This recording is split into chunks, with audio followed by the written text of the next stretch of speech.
What's up, guys? Champ here with another very quick market update, and gonna keep this one brief. And obviously, I'm always open to changing my opinions, but just gonna go over what I'm seeing in the market and go from there. So let's just first start off with the sell-off, which is we've had this super mechanical sell-off, basically from 110, 111, all the way to 98, 99. And People have had varying reasons why it's happened. Some people say it's the 10-10. It's been obviously a combination of things.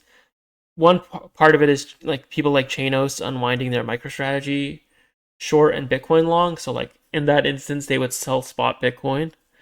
The second is ETF flows have obviously been negative. I mean, that could be the same trade actually. And then the third element of this is, if there's other bodies that were basically floating to the surface after 10-10. Okay, so given that those are the sort of three reasons why we sold off, and there might be others too, panic, leverage, deleveraging, et cetera. Let's look at the price action and see if it can sort of tell us anything here. And yeah, so we sold off, we went all the way down to 99, bounced right at US close on Tuesday. And then later that day, the NASDAQ started drilling. Bitcoin attempted to take that low out, right? So we had this low, we attempted to take it out, immediately bounced. Had this big dead cat to 105. And then from there, it started to drill down. And ultimately, I don't know if people remember or were like watching when this happened, but the stock market opens. Actually, it was like right before the stock market opened. Futures are drilling, Bitcoin starts to drill. And then right as the stock market opens, we start bouncing, we get a second dump down, and then we just start ripping. Even though the stock market's down, even though the stock market's drilling lower, we get this big leg. And, to me, this was a sign of like super clear exhaustion on the sell side.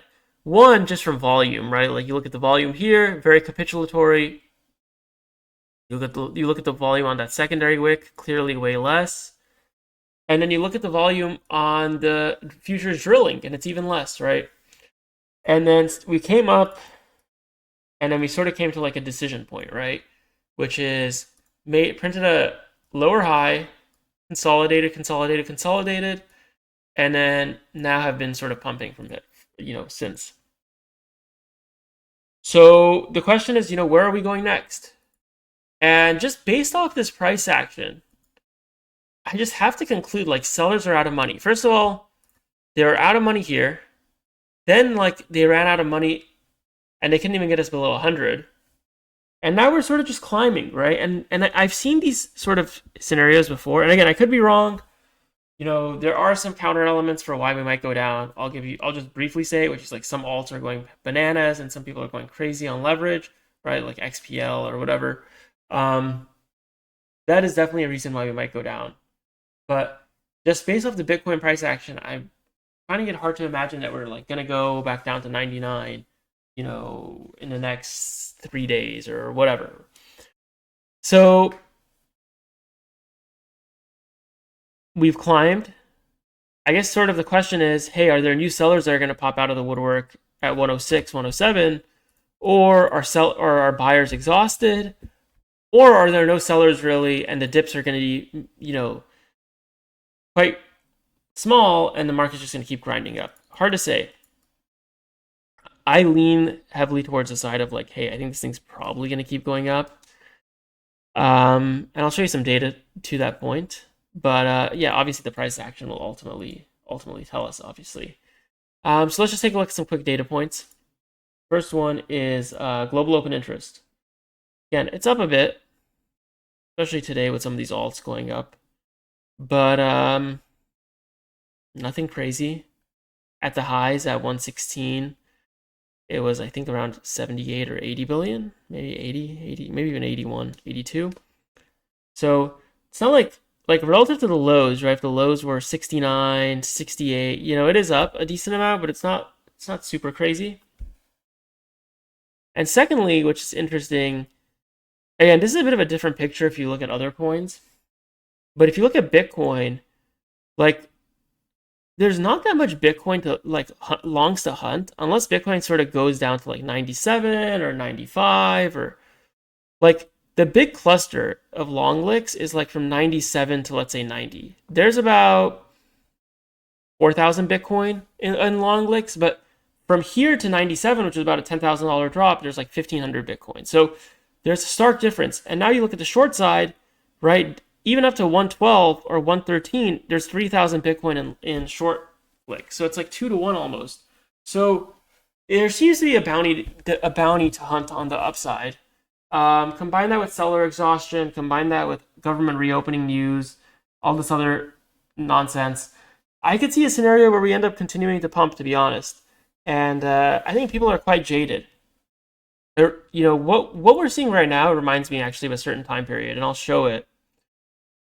Is it exactly the same? Absolutely not. But I remember, and again, very different because you didn't have an October 10th sell event. But I remember back in June, basically all of June of last year, we were just marching down and marching down, right? We went from June 7th until we finally bottomed on July 4th. And the bottom was ultimately like that Germany selling BS. So it was a month of down only.